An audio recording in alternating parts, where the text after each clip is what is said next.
వ్యాసం వ్యాసకరం వందే మునిం నారాయణం స్వయం యతః ప్రాప్తకృపా లోకా ముక్తా కలేర్గ్రహాత్ యస్య తుండాచ్యుతశ్చ్యుతో రాజతేయం రసాత్మకః తమచ్యుతకథా కుంజే సుకూజంతం శుకం భజే.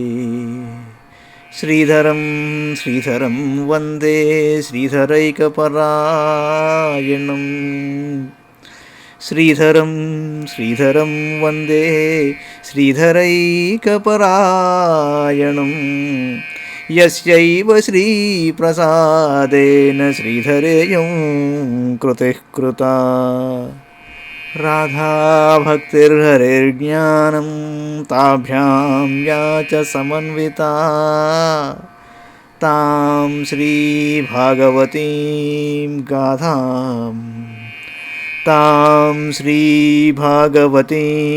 గాథాం వందే యుగళరూపిణీ. భాగవత మహాపురాణంలోని సప్తమ స్కంధంలో మనం 14వ అధ్యాయంలో ఉన్నాం. పూర్వం మనం చూసాం, నారదుల వారు బ్రహ్మచర్య ఆశ్రమం యొక్క ధర్మాలను వివరించాడు. అక్కడి నుంచి వానప్రస్థానికి వెళ్ళాడు, యతి ధర్మాలు చెప్పాడు, సన్యాసాశ్రమం గురించి చెప్పాడు. గృహస్థాశ్రమం గురించి చెప్పలేదు. మధ్యలో దత్తాత్రేయుడు ప్రహ్లాదుడి సంవాదం గురించి చెప్పాడు. ఇప్పుడు గృహస్థాశ్రమ ధర్మం దగ్గరికి వచ్చాడు. చూద్దాం. యుధిష్ఠిరోవాచ గృహస్థ ఏతాం పదవీం విధినా యేన చాహం జసా యాతి దేవర్షే బ్రూహి మాదృశో గృహమూఢధి. ధర్మరాజు అన్నాడు, మహర్షి,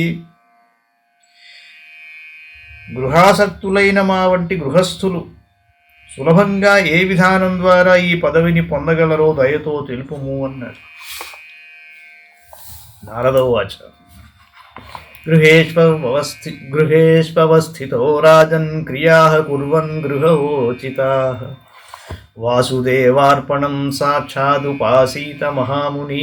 నారదుడు అన్నాడు, మహారాజా, గృహస్థాశ్రమమునకు చెందిన మానవులు తమ తమ గార్హస్థ్య ధర్మములను ఆచరిస్తూ ఉండాలి. వాటిని సాక్షాత్తుగా భగవంతునకే సమర్పించుచుండవలెను. మహామునులను కూడా సేవిస్తూ ఉండాలి. ఈ 3 విధములగు నియమములను పాటించాలి. శృణ్వన్ భగవతో భీష్మవతార కథామృతం శ్రద్ధానో యథాకాలముపశాంత జనావృత. గృహస్థుడు సమయానుసారము విరాగులతో కూడి ఉండాలి. పదే పదే భక్తి శ్రద్ధలతో భగవంతుని యొక్క అవతార లీలామృతమును గ్రోలుచుండవలెను. నిద్ర నుండి లేచిన మనుష్యుడు తాను స్వప్నంలో చూచిన విషయముల యందు ఆసక్తుడు కాడు. అట్లాగే అతడు సత్సాంగత్యము వలన పరిశుద్ధ మనస్కుడై శరీరము, భార్యాపుత్రులు, ధనము మొదలగు వాటి యందు ఆసక్తిని విడిచిపెట్టాలి. ఎంచేత అంటే ఏదో ఒక రోజు వాటిని విడిచిపెట్టవలసి ఉంటుంది కదా. తత్సంగాక్షణకైః సంగమాత్మజాయాత్మజాదిషు విముంచేన్ముచ్యమానేషు స్వయం స్వప్నవదుస్థితః యావదర్థముపాసీనో దేహే గేహే చ పండితః విరక్తో రక్తవత్తత్రను లోకే నరతామ్యసే. జ్ఞాతయః పితరౌ పుత్రా భ్రాతరః సుహృదో పరే యద్వదంతి యదిక్షంతి చానుమోదేత నిర్మమః. దివ్యం భౌమం చాంతరిక్షం విత్తమచ్యుత నిర్మితం తత్సర్వముపభుంజాన ఏతత్ కుర్యాత్ స్వతో బుధః. యావద్భ్రియేత జఠరం తావత్ స్వత్వం హి దేహినాం అధికం యోభిమన్యేత సస్తేనో దండమర్హతి. మృగోష్ట్రఘరమార్కాకుసరీసృక్కమక్షికాః ఆత్మనః పుత్రవత్ పశ్యేత్ తైరేషామంతరం కియతు. బుద్ధిమంతుడు అవసరం ఉన్నంత వరకే శరీరమునకును గృహమునకు సంబంధించిన కృత్యములను చేస్తూ ఉండాలి. ఆంతరికముగా నిరాసక్తుడైనను బయటకి ఆసక్తియున్న సామాన్య మానవుని వలె ప్రవర్తించాలి. తల్లిదండ్రులు, సోదరులు, పుత్రులు, బంధుమిత్రులు మొదలగు వారు చెప్పిన విషయములను, అంశములను విని ఎట్టి మమకారము లేకుండా వాటిని ఆమోదించాలి. బుద్ధిమంతుడు వర్షము ద్వారా లభ్యమైన ఆహార పదార్థములను, పృథ్వీ నుండి ఉత్పన్నమైన బంగారము మొదలగు ఖనిజములను, అకస్మాత్తుగా లభించిన ద్రవ్యము ఉన్నగు వాటిని భగవంతునిచే ఇయ్యబడినవని తెలుసుకోవాలి. ప్రారబ్ధానుసారము లభించిన వాటిని అనుభవిస్తూ ఉండాలి. వాటిని ఎన్నడూ కూడబెట్టకుండా సత్పురుషుల సేవలు మొదలగు కార్యములు యందు వినియోగించాలి. ఎంతటి సంపదతో తన పొట్ట నిండగలదో అంతటి సంపదపైననే ఆ వ్యక్తికి అధికారం ఉంటుంది. దానికి మించిన సంపదను తనదని భావించువాడు చోరుడవుతాడు. అందుకు ఆ వ్యక్తి శిక్షార్హుడు కాగలడు. మృగములు, ఒంటెలు, గాడిదలు, కోతులు, ఎలుకలు, సరీసృపములు, పక్షులు, ఈగలు మున్నగు వాటిని గృహస్థుడు తన పుత్రులుగా భావించాలి. వాటికి తన పుత్రులకు గల భేదం ఏమిటి? త్రివర్గం నాతి కృష్ణేణ భజేత గృహమేధ్యపి యథా దేశం యథా కాలం యావద్దైవోపసాదితం. గృహస్థుడు ధర్మార్థ కామములకు ఎక్కువ శ్రమపడరాదు. దేశము, కాలము, ప్రారబ్ధమును బట్టి దొరికిన దానితో సంతుష్టుడై ఉండాలి. ఆశ్వాఘాంతే వసాయేభ్య కామాన్ సంవిభజేద్యథా అప్యేకామాత్మనో దారాం నృణాం స్వత్వగ్రహో యతః జహ్యాద్యదర్థే స్వప్రాణాన్ హన్యాత్వా పితరం గురుం తస్యాం స్వత్వం స్త్రియాం జహ్యాద్యస్తేన శజితో జితః. గృహస్థుడు తన సమస్త భోగ సామగ్రిని కుక్కలు, నిమ్నజాతుల వారు మొదలగు ప్రాణులకు యథాయోగ్యముగా పంచి ఇచ్చి పిదప వాటిని తాను ఉపయోగించాలి. తనకు ఆత్మీయురాలైన భార్యను కూడా అతిథులు మొదలగు వారి సేవలందు నియమించాలి. మానవుడు తన భార్య కొరకై తన ప్రాణములను కూడా త్యజించుటకు సిద్ధపడతాడు. ఒక్కొక్కసారి తన తల్లిదండ్రులను, గురువును కూడా ఆమె కొరకై హతమారుస్తాడు. భార్య యందుగల తన వ్యామోహమును విడిచిపెట్టిన వాడే ఓటమి నెరుగని భగవంతునిపై కూడా విజయం సాధిస్తాడు. కృమి విడ్భస్మన్నిష్ఠాంతం క్వేదం తుక్షం కళేపరం క్వదీయరతిర్భార్యా క్వాయమాత్మా నభశ్చది సిద్ధైర్యజ్ఞావశిష్టార్థైః కల్పయేద్వృత్తిమాత్మనః శేషే స్వత్వం త్యజన్ ప్రాజ్ఞః పదమీం మహతామియాత్. దేవాన్ ఋషీన్ నృభూతాని పితॄనాత్మానమన్వహం స్వవృత్యాగత విత్తేన యజేత పురుషం పృథక్ యర్హ్యాత్మనోధికారాబ్జాః సర్వాః స్యుర్యజ్ఞ సంపదః వైతానికేన విధినా అగ్నిహోత్రాదినా యజేత్.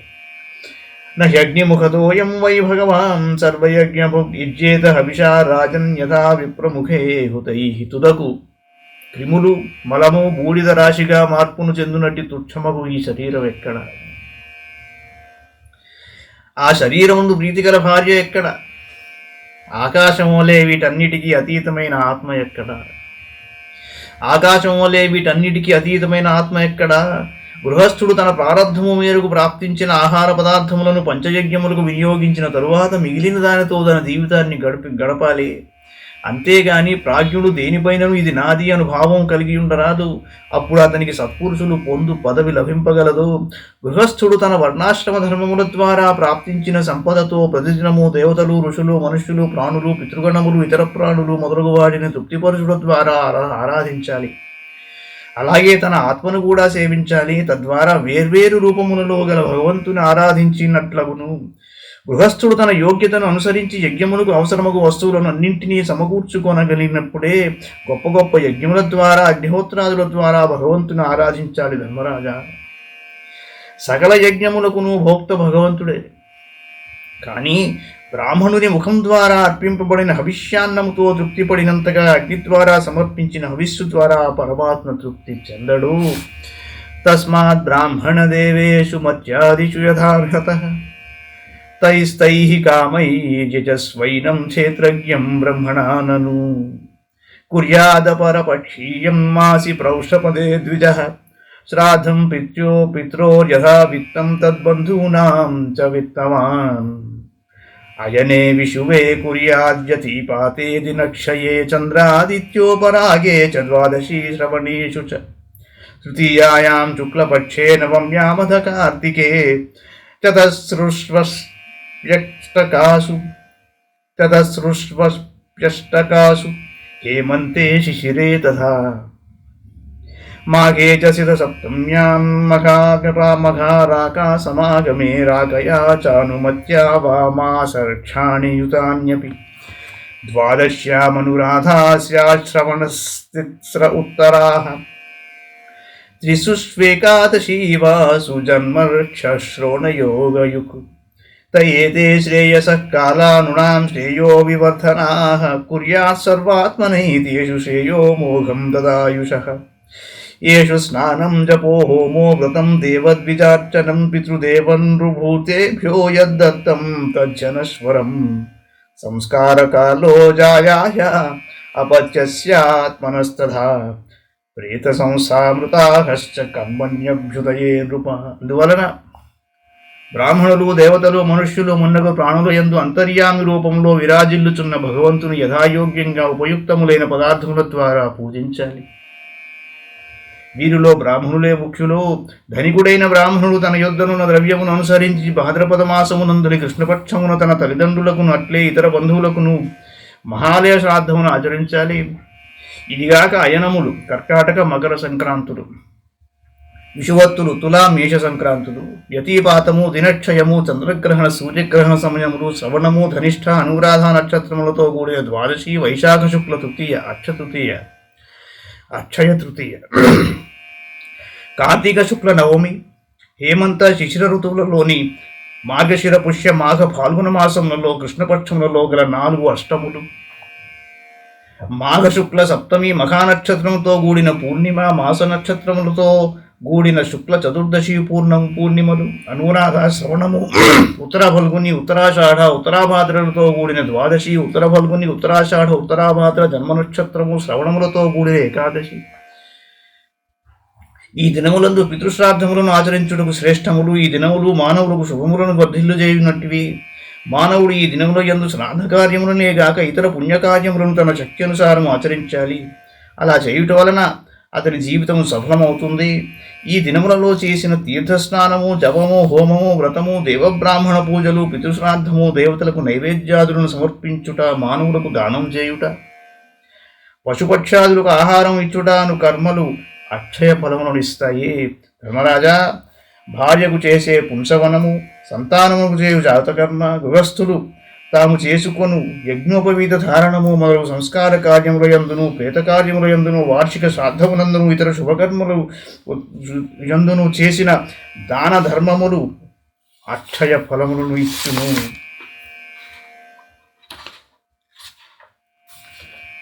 అథ దేశాన్ ప్రవక్ష్యామి ధర్మాదిశ్రేయ ఆవహాన్ సవై పుణ్యతమో దేశ సత్పాత్రం యత్ర లభ్యతే. మహారాజా, ధర్మము మొదలగు శ్రేయస్సును కలిగించునట్టి స్థానములను గూర్చి నేను ఇప్పుడు వర్ణిస్తాను. సజ్జనుడు నివసించుచుండెడి దేశమే అన్నింటికంటేనూ పవిత్రమైనది.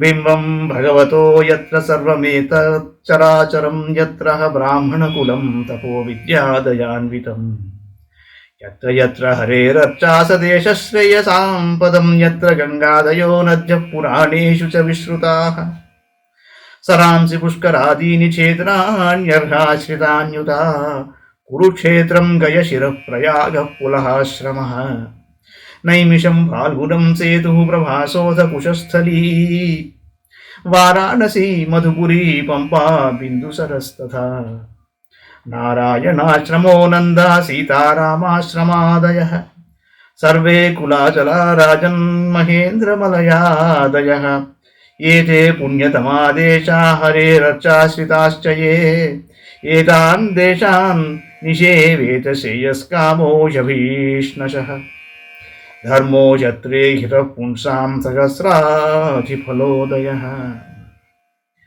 సకల చరాచర జగత్తునందు నిలిచి ఉన్న పరమాత్ముని ప్రతిమ గల దేశము, తపస్సు, విద్య, దయా మొదలగు గుణములు గల బ్రాహ్మణ పరివారములు నివసించు దేశము, భగవంతుని అర్చనలు నిరంతరము జరుగుచుండెడి దేశము, పురాణములలో ప్రసిద్ధమైన గంగా మొదలగు నదులు ప్రవహించు దేశము మిగుల పవిత్రములైనది. పుష్కరాది సరోవరములు, సిద్ధపురుషులు సేవించు క్షేత్రములు, కురుక్షేత్రము, గయా, ప్రయాగ, పులహాశ్రమము, సాలగ్రామ తీర్థం, నైమిషారణ్యము, పాల్గుణ క్షేత్రము, కన్యాకుమారి, సేతుబంధము, ప్రభాస తీర్థము, ద్వారకా, కాశీ, మథుర, పంపా సరోవరము, బిందు సరోవరము, బదరికాశ్రమము, అలకనంద, సీతారాములు నివసించిన అయోధ్య, చిత్రకూటము మున్నగునవి. మహేంద్ర మలయాది కుల పర్వతములు, భగవంతుని అర్చావతారములు సేవించు దేశములన్నీను పవిత్రములైనవే. శ్రేయస్కాములు పదే పదే ఈ ప్రదేశములను సేవిస్తూ ఉండాలి. ఈ స్థానములు యందు పుణ్యకార్యములు చేయుచుండు వారికి సహస్రాధికముగా ఫలములు లభిస్తూ ఉంటాయి.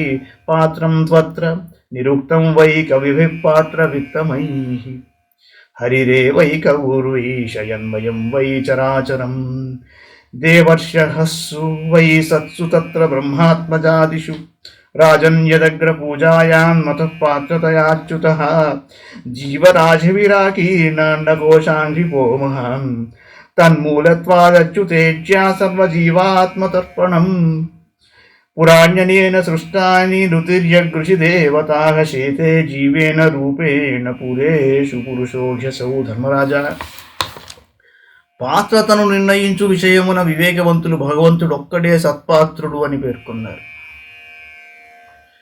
భగవంతుడొక్కడే పూజ్యుడండి. ఈ చరాచర జగత్తు సమస్తము ఆయన స్వరూపమే. నీవు చేసిన రాజసూయ యాగము విషయమును గూర్చియే ఆలోచించు. దేవతలు, ఋషులు, సిద్ధులు, సనకాదిమునులు ఉన్నప్పటికీ శ్రీకృష్ణ భగవంతుడి అగ్రపూజకు అర్హుడని నిర్ణయింపబడినది. అసంఖ్యాక జీవులతో నిండిన ఈ బ్రహ్మాండమును మహావృక్షమునకు మూలము శ్రీకృష్ణ భగవానుడు ఒక్కడే. కనుక ఆయనను పూజించినచో సమస్త జీవుల ఆత్మలు తృప్తి పడతాయి. ఆ పరమాత్మ మనుష్యులు, పశుపక్షాదులు, ఋషులు, దేవతలు మొదలగు వారి శరీరములనటి పురములను సృష్టించాడు. ఈ పురములలో జీవరూపమున ఆయనయే శయనిస్తున్నాడు. అందువలన ఆయనకు పురుషుడు అని పేరు కలిగినది. తేష్వేషు భగవాన్ రాజంస్తారతమ్యేన వర్తతే తస్మాత్ పాత్రం హి పురుషో యావానాత్మా యథేయతే దృష్ట్వా తేషాం మిథో నృణామవజ్ఞానాత్మతాం నృప త్రేతాదిషు హరేరర్చా క్రియాయైక విభికృత తతోర్చాయాం హరిం కేచిత్ సంశ్రద్ధాయ సపర్యయః ఉపాసత ఉపాస్తాపి నార్థదా పురుషద్విషాం పురుషేష్వపి రాజేంద్ర సుపాత్రం బ్రాహ్మణం విదుః తపసా విద్యయా తుష్ట్యా దత్తే వేదం హరేస్తనుం నన్వస్య బ్రాహ్మణా రాజన్ కృష్ణస్య జగదాత్మనః పునంతః పాదరజసా త్రిలోకీం దైవతం మహత్. ధర్మరాజా, భగవంతుడొక్కడే అయినను మనుష్యాది శరీరములలో వేర్వేరుగా న్యూనాధిక రూపములలో ప్రకాశిస్తూ ఉన్నాడు. కనుక పశుపక్షాది శరీరముల కంటేను మానవుడే శ్రేష్ఠుడుగా భావింపబడుతున్నాడు. మానవులలో కూడా తపస్సు, యోగము మొదలగు భగవంతుని అంశాలు అధికంగా గలవారు ఇంకనూ శ్రేష్ఠులు. ధర్మరాజా, కృతయుగమునందు ప్రాణిమాత్రులైన అన్నింటినీ భగవస్వరూపులనుగా భావించి పూజిస్తారు. కానీ త్రేతాయుగమునందు ద్వైతభావము ప్రారంభమగుటచే ప్రతిమ విగ్రహ పూజ ప్రారంభమైనది. కావున విద్వాంసులు ఉపాసన సిద్ధి కొరకు భగవంతుని ప్రతిమలను ప్రతిష్ఠించారు. అందువలననే పెక్కుమంది మిక్కిలి శ్రద్ధతో పూజా సామగ్రి ద్వారా ప్రతిమలను భగవద్రూపములుగా పూజించుకున్నారు. కానీ పరస్పర ద్వేషభావము గలవారు ప్రతిమలను ఉపాసించినప్పటికీ వారికి సిద్ధి కలుగదు. ధర్మరాజా, మానవులలో కూడా బ్రాహ్మణులు విశేషంగా పూజార్హులు. ఏలయన వారు తమ తపస్సు, విద్య, సంతోషము మొదలగు సుగుణములచే భగవంతుని వేదరూపమైన శరీరమును ధరిస్తారు. మహారాజా, మనకే కాదు సర్వాత్ముడైన శ్రీకృష్ణ భగవానుడు కూడా బ్రాహ్మణులనే తన ఇష్టదైవంగా భావిస్తాడు. ఏలయన వారి పాదధూళిచే ముల్లోకములను పవిత్రములవుతాయి. ఇది శ్రీమద్భాగవతే మహాపురాణే పారమహంస్యాం సంహితాయాం సప్తమస్కంధే చతుర్దశోధ్యాయః. మంగళం భగవాన్ విష్ణు, మంగళం గరుడధ్వజ, మంగళం పుండరీకాక్షో, మంగళాయ తనోహరి. సర్వం శ్రీకృష్ణార్పణమస్తు.